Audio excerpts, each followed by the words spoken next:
اور پھر یوں ہوا۔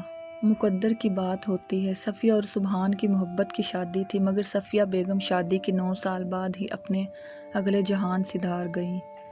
سبحان اور صفیہ نے یہ شادی دونوں خاندانوں کی ایسی مخالفت مول لے کر کی تھی کہ شادی کے 7 برس تک سبحان کے گھر والوں نے اس کا منہ تک نہ دیکھا تھا۔ پھر برف پگھلی جب تایا ابو کا انتقال ہوا۔ صفیہ اور سبحان تعزیت کے لیے گئے تو تعلقات ایک مرتبہ پھر سے استوار ہو گئے۔ صفیہ کا چھوٹا بھائی ساجد بہت صلح کل طبیعت کا مالک تھا۔ جب اس کی شادی ہوئی اس نے اپنی بہن اور بہنوئی کو اپنی شادی پر بلوایا تو وہ وہاں بھی معمولات ٹھیک ہو گئے، مگر اس کا کیا کیجیے کہ تیسرے بچے کی پیدائش کے دوران صفیہ بیچاری سبحان اور دونوں بچوں شگفتہ اور زبیر کو چھوڑ کر اللہ تعالیٰ کے پاس چلی گئی۔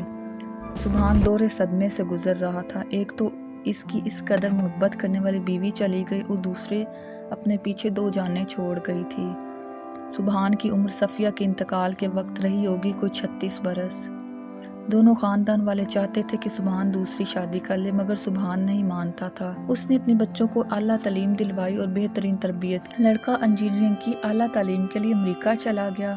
اس نے سبحان کے مشورے سے وہیں کسی پاکستانی خاندان کی لڑکی سے شادی بھی کر لی۔ لڑکی کی شادی تو وہ پہلے ہی کر چکا تھا، وہ اپنے خاندان میں خوش بھی تھی۔ بچوں کے جانے کے بعد سبحان بالکل تنہا رہ گیا۔ اس کی بہنوں نے ایک مرتبہ پھر اسے شادی کے لیے زور دینا شروع کر دیا۔ اس وقت وہ 49 برس کا ہو چکا تھا۔ اچھی صحت تھی، مالی طور پر وہ پہلے سے زیادہ مضبوط ہو گیا تھا، مگر اس کا جی دوسری شادی کرنے کو نہیں مانتا تھا۔ بچے بھی اب شادی شدہ اور سمجھدار تھے اور جی سے چاہتے تھے کہ باپ بھی شادی کر لے۔ دونوں میں سے کسی نے اس سے یہ کہا تو نہیں تھا، لیکن سبحان کو یہ خبریں ملتی رہتی تھی کہ اس کے بچے بھی ایسا ہی چاہتے ہیں۔ میاں بیوی کی سالگرہ و برسی بڑے پیمانے پر منایا کرتا تھا۔ یہ تاریخیں تو وہ کبھی نہ بھولتا تھا۔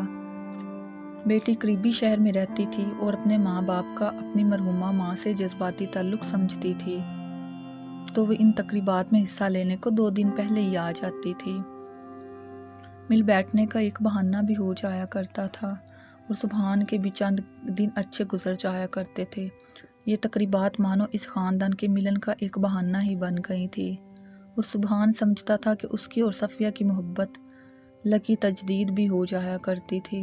سبحان کبھی بھی دوسری شادی کے لیے آمادہ نہ ہوتا، مگر اس کی بڑی بہن جو اب بزرگوں میں شمار ہوتی تھی، اس نے اپنے کسی پرانے جاننے والے کی لڑکی کا تذکرہ ایسے ڈھنگ سے کیا کہ سبحان لڑکی سے ملنے کو آمادہ ہو گیا، اور نہ وہ پہلے یہ کہہ کر جان چھڑا لیا کرتا تھا کہ جس گاؤں جانا نہیں اس کا راستہ پوچھنے کی کیا ضرورت اور فائدہ۔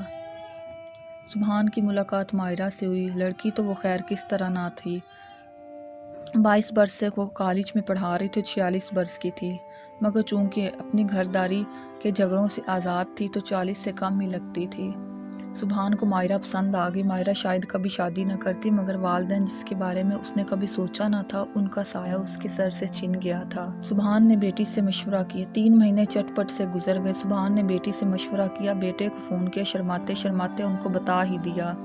وہ دونوں تو جی جان سے چاہتے تھے کہ ابا کی شادی ہو جائے، کسی طرح ان کی مستقبل تنہائی کا مداوا بھی ہو۔ سبحان کی شادی سادگی سے ہوئی۔ بیٹا تو نہ آ سکا، بیٹی نے البتہ اپنے بچوں کے ساتھ شرکت کی۔ رشتہ داروں نے تھوڑا بہت مذاق بھی کیا، لیکن دل سے سبھی سبحان کی شادی سے خوش تھے۔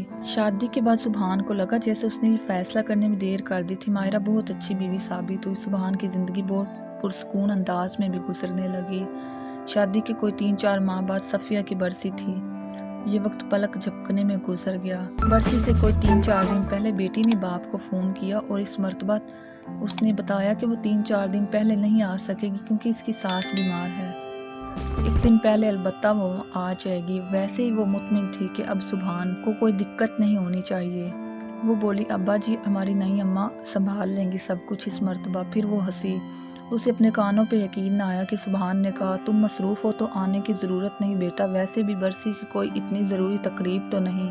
ہم تمہاری ماں کو ایصال ثواب سال میں کبھی بھی پہنچا سکتے ہیں۔ پتہ نہیں ہم لوگوں نے ایک دستور اور ایک فریضہ کیوں سمجھ لیا ہے، ویسے بھی مرے ہوئوں کو سالگرہ اور برسی منانا عجیب سا لگتا ہے اب۔ ہم پتہ نہیں یہ کام کیوں کرتے آئے ہیں اتنے دنوں سے، ہے نا؟